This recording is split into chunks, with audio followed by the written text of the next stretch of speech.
serah terima antara penjual dan pembeli. Jika itu berupa barang dengan surat jalan atau delivery order. Jika itu jasa, ada dengan berita acara serah terima jasa atau pekerjaan.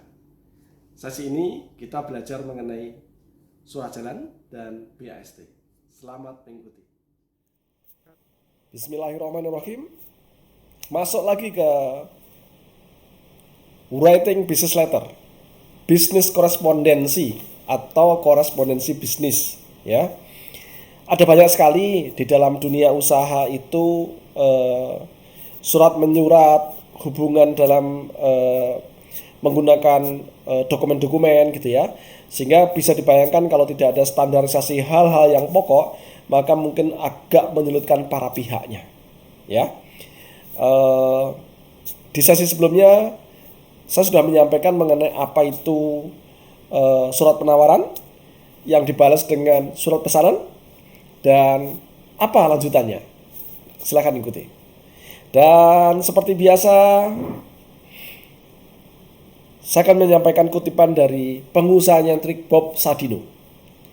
Orang pintar biasanya banyak ide, bahkan mungkin terlalu banyak ide. Kenyataannya malah satu pun tidak ada yang menjadi kenyataan. Sedangkan orang bodoh mungkin hanya satu ide, tapi satu-satunya itu yang akan menjadi pilihan usahanya. Jadi kalau Anda pengen bikin usaha, kalau Anda termasuk kategori orang pintar, biasanya banyak sekali idenya tapi malah nggak jadi kenyataan. Tapi kalau kita nggak merasa pintar, maka ide kita sedikit dan langsung kita eksekusi. Itulah pelajaran yang saya kutip dari Bob Sadino kali ini.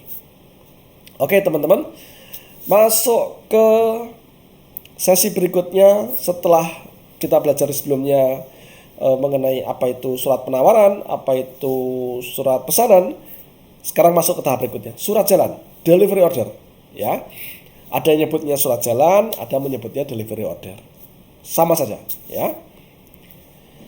Jadi kalau di sesi sebelumnya saya sudah sampaikan hubungan antara penjual dengan pembeli. Penjual menawarkan produknya atau jasanya kepada pembeli dengan menggunakan surat penawaran atau offering letter. Lalu dibalas oleh pembeli dengan surat pesanan atau purchase order. Begitu penjualnya menerima surat pesanan, maka dia akan mengirimkan barang atau jasanya. Dalam kasus ini saya fokus kepada mengirimkan barangnya. Maka ada dokumen berikutnya. Apa itu? Surat jalan atau delivery order. Apa saja di dalam surat jalan itu? Yuk. Jadi setelah adanya surat penawaran, lalu pembelinya ternyata tertarik dan mengirimkan surat pesanan, artinya itu kontrak kesepakatan antara penjual dan pembeli, maka berikutnya adalah si penjual mengirimkan barang kepada pembeli. Nah, di tahap ini maka si penjual akan membuat sebuah dokumen yang namanya surat jalan. Ada yang menyebut dengan delivery order, DO, ya. Substansinya sama, surat jalan atau delivery order. Di mana di dalam surat tersebut merupakan sebuah dokumen yang memastikan legalitas barang yang dikirim kepada pembeli, ya. Jadi memastikan legalitasnya. Jadi salah satu hal yang sering Anda temui di jalan kalau ada truk yang mengirim barang itu membawa surat jalan, karena itu salah satu dokumen yang menegaskan legalitas barang yang diangkutnya. Lalu surat jalan tersebut harus dibawa ketika melakukan pengiriman barang dari satu tempat ke tempat yang lain. Surat jalan dibawa oleh sopir atau kurir ketika mengantarkan barang dan menyerahkan kepada petugas lalu lintas karena suatu alasan. Jadi kadang-kadang di jalan dicegat oleh petugas karena untuk melihat legalitas ini barang curian atau tidak. ini barang benar atau tidak, ini barang melanggar hukum atau tidak.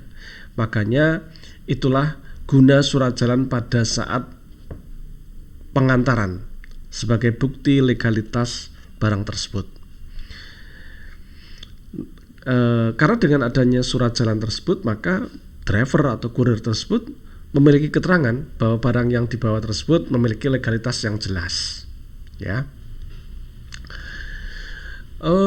Surat jalan merupakan kelengkapan yang dibutuhkan dalam proses pengiriman barang antar perusahaan maupun dari pelaku usaha kepada konsumen, ya. Jadi ini adalah dokumen yang merupakan kelengkapan. Nanti untuk apa saya sampaikan di slide berikutnya. Meski dibuat dalam bentuk yang berbeda sesuai kebutuhan perusahaan, surat jalan memiliki format dan rincian informasi tertentu yang harus selalu dicantumkan. Jadi tentu setiap perusahaan punya format surat jalan yang berbeda-beda. Akan tetapi secara substansi sama saja, meskipun format dan informasinya mungkin agak berbeda, tapi poin-poin yang pokok sama saja. Jadi surat jalan atau delivery order itu adalah dokumen yang berperan sebagai surat perintah penyerahan barang yang telah dipesan dengan kesepakatan bersama antara penjual dan pembeli yang ditujukan kepada bagian gudang perusahaan dari pihak pembeli. Jadi saya ulang, setelah pembeli tertarik dengan barang atau jasa, maka pembeli membuat surat pesanan. Surat pesanan itu sebagai kontrak antara penjual dan pembeli. Surat pesanan itu sudah merupakan ikatan antara penjual dan pembeli, sehingga kualitas, tipe, jenis barang sampai dengan harga sudah merupakan ikatan. Berikutnya adalah setelah penjual menerima surat pesanan dari pembeli, maka pihak penjual mengirimkan kepada pembeli. Dokumen yang berperan adalah surat jalan atau delivery order, ya. Di mana surat jalan atau delivery order ini adalah merupakan tindak lanjut dari kesepakatan pihak penjual dan pembeli yang tertuang dalam surat pesanan. Jadi di surat pesanan disebutkan bahwa pembeli melakukan pesanan barang merek apa, ukurannya apa, warnanya apa, tipenya apa, dengan fitur-fitur seperti apa, itu semua akan tampak juga di surat jalan. Karena surat jalan ini adalah tindak lanjut dari surat pesanan tersebut. Nah, karena surat jalan itu merupakan tindak lanjut dari surat pesanan, maka tentunya di dalam surat jalan tersebut seharusnya mencantumkan nomor surat pesanan atau nomor PO yang menjadi dasar pengiriman barang. Jadi begitu pembeli itu kirim purchase order, surat pesanan, tentu ada nomornya. Pada saat penjual mengirim pesanan tersebut, maka mestinya akan mencantumkan nomor surat pesanan pada saat mengirimkan barangnya. Jadi di dalam surat jalan ada nomor pesanannya.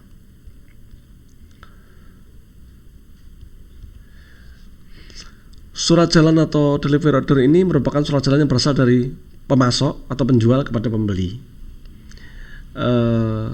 Ini saya berikan catatan merah bahwa ini adalah opsional, tidak baku, tidak absolut harus seperti ini, tapi ini adalah salah satu contoh aplikasinya, bahwa surat jalan itu atau DO itu terdiri dari 3 lembar kertas, biasanya kertas carbonize yang beda-beda warnanya, ada putih, merah, dan kuning. Kalau tidak mau carbonize bisa jadi dicetak 2 rangkap misalkan. Jadi ini sifatnya opsional, tapi gambarannya adalah kalau ada surat jalan 3 rangkap, maka rumusnya adalah lembar yang putih, lembar yang paling utama, bukan kopinya ya. Jadi biasanya yang paling depan putih, baru belakangnya berwarna. Lembar utama itu adalah milik si penjual. Jadi harus kembali kepada si penjual. Karena ini akan digunakan untuk penagihan di proses selanjutnya.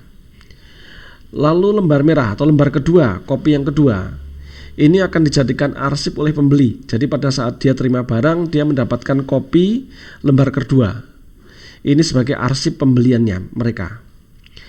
Ada lembar ketiga kuning, mengenai warna sangat opsionalnya, contoh saja. Lembar kuning biasanya dijadikan arsip bagi pihak penjual yang menerbitkan surat jalan. Jadi ini untuk arsipnya. Jadi ingat, nanti lembar 1 dan 3 kembali ke penjual. Lembar 1-nya dipakai untuk penagihan. Jadi tagihan asli dilampiri dengan surat jalan asli. Nah, jangan sampai lembar aslinya diserahkan pada saat penagihan lalu penjual nggak punya arsip lagi. Makanya lembar ketiganya disimpan kembali oleh penjual untuk arsip. Nah, beginilah kira-kira contoh format surat jalan. Di atas ada logo perusahaannya, logo perusahaan dari penjual. Lalu Anda lihat ada judulnya surat jalan. Anda boleh menggunakan judul surat jalan, Anda boleh menggunakan delivery order. Mana?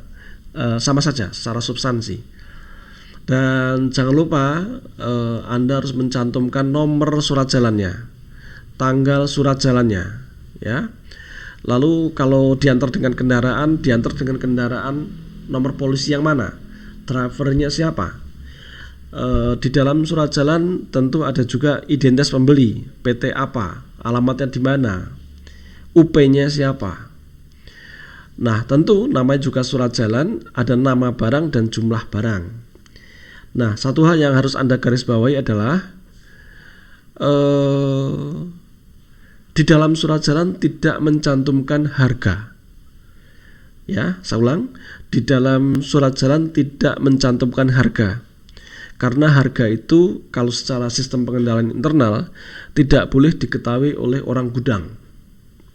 Nanti kalau orang gudang tahu mana barang yang mahal, maka ada kemungkinan mereka akan punya niat-niat, misalkan mereka akan mencuri barang-barang yang nilainya mahal misalkan. Jadi dalam surat jalan tidak boleh ada harga, hanya kuantitinya saja, ya.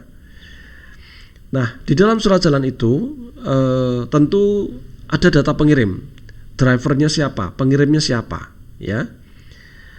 Lalu jangan lupa, karena memang surat jalan ini sifatnya serah terima antara penjual dengan pembeli, maka di bawah ada kolom untuk penerima barang.